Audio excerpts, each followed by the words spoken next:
So, there's two things I did not care for Batman, personally. There's a scene where he's talking to Commissioner Gordon. And Commissioner Gordon is like, sounds like you're saying he deserved it. And this is after a dirty cop that was like getting into selling drugs got killed. Batman doesn't exactly answer the question. He goes, I don't remember exactly what he said. I'm trying to think. Well, I can't remember. But he basically says the dirty cop deserved it without saying it. Once Commissioner Gordon says that, he does answer him. And it really sounds like he said that guy deserved it. That is not Batman.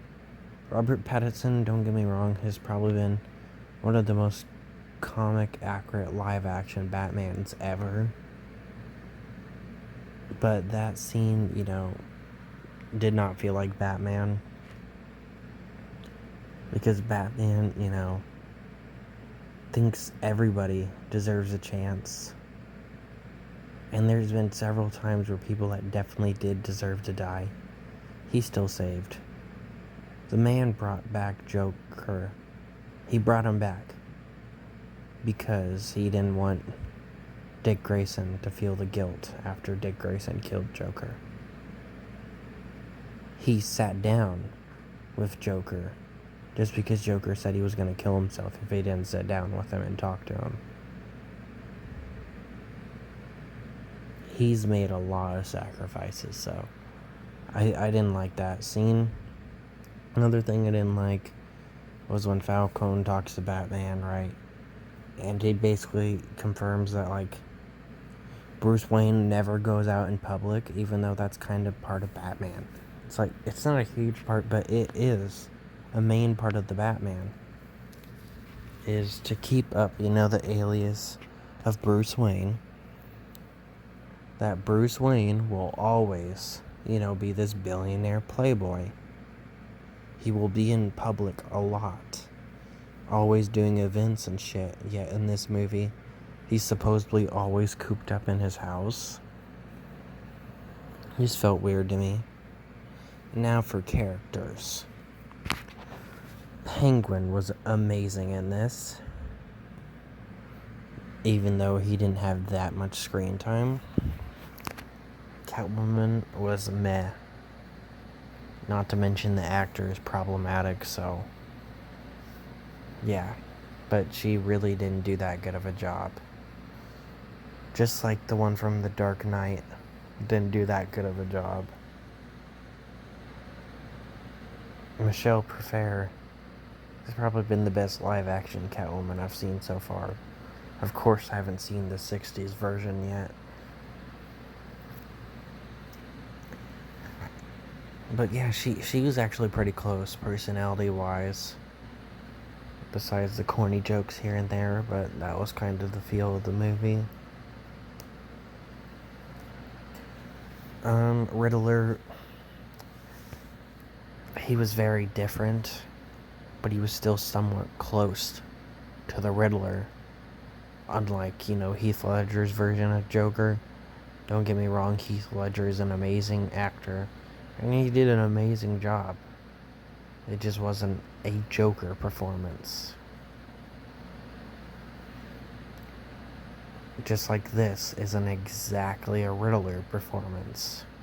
It's a different take on the character, but still trying to stay with the character, which I think Paul Dano and the writers actually got him pretty close to the Riddler while still changing him. And at least his riddles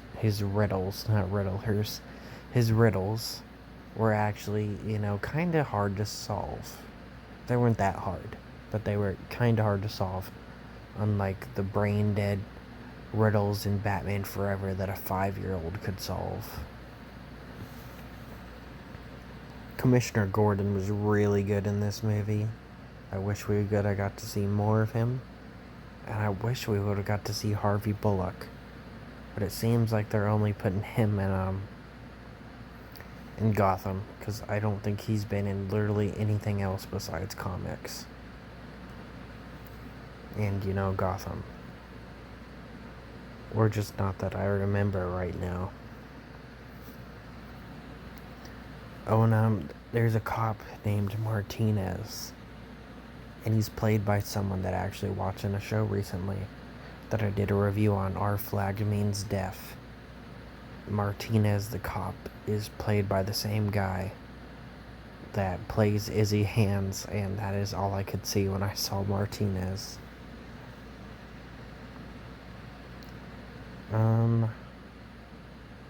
Falcone sucked.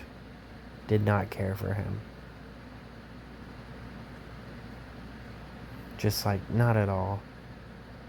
He was better than Falcone from the Dark Knight movies. But that's it. He was not that good. Just average performance. Not very entertaining. So, another win for Gotham with the better Falcone. Just like they had the better Penguin. Not the better Penguin. I don't even remember what I said they had the better one of. This Penguin is better than Gotham's in my opinion. Well, not exactly just yet. We haven't seen enough. But he really got close. From just his 20 minutes of screen time, if that. I think he had less than Aaron Eckhart's version of Two-Face. But yeah, this was a pretty decent movie. There's really not that much to talk about. I wish we would have actually got to see the Riddler. That is probably my biggest problem with this movie. Is not once do we actually see the Riddler. In person. Of course, I don't expect Batman and Riddler to get in a full-fledged fight.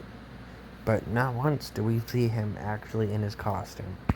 We just see videos of him in his costume and giving Batman the riddles. Oh, and there's actually another thing that I completely forgot about that I didn't like. This was plot armor, and they didn't explain why, so I'm just going to refer to it as plot armor. Riddler went in person to kill every single person, except for Bruce Wayne. Went in person to kill Gil right outside of the club Gil was in, just inside a car, a few feet away from the club. He was inside someone's home to kill the other one. And I don't remember where he killed Pete, but he killed a cop. Oh, it was in a gym. Because Gordon, explained it away. He was like, oh yeah, he stays behind after everyone's gone. But for Bruce Wayne, he put a bomb in a letter and sent it there. And I was like, yeah, that's all I got. I thought that was really lazy, and that they should have explained why he didn't go in person to kill Bruce. Sure, he's rich, he has a big house, and he has a butler. But if they're gonna pretend like it was hard to, kill Bruce Wayne or get through his house or whatever, then couldn't they say the same about him, having a bomb sent in his mailbox? That would never happen. Because, rich. But, yeah, I really don't get it. He went in person to kill everybody, and then for Bruce, just a bomb, and they won't even explain why. But yeah, it was a pretty decent movie.